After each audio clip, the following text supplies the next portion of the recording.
They are the most severe injuries that I've seen in my career. Canadian doctor Deirdre Nunan, an orthopaedic surgeon, recently returned from her latest assignment working in Gaza. It was 5 worst cases I've seen in a year in one day, and the next day would be the same. She says her message to the Canadian government is clear. Recognition alone won't save lives. We've seen the Canadian government propose to recognize the state of Palestine, but this is not a practical move. Medical workers like her are calling for political pressure, humanitarian access, and an immediate ceasefire, as Prime Minister Mark Carney affirms Canada's plans to recognize the state of Palestine, a move Israel strongly opposes, saying it could undermine peace efforts and escalate tensions. Stop the genocide in Gaza, stop ethnic cleansing and forced displacement.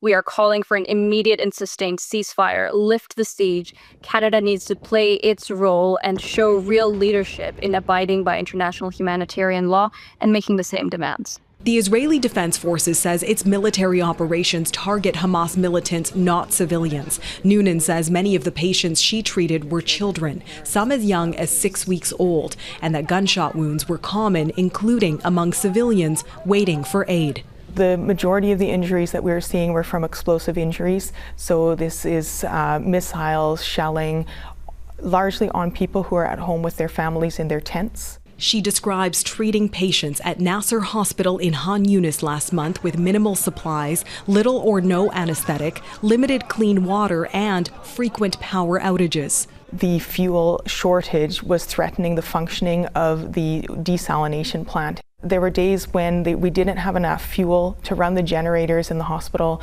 to power the air conditioning, so the surgeons were dripping sweat into the wounds of the patients as they were operating on them.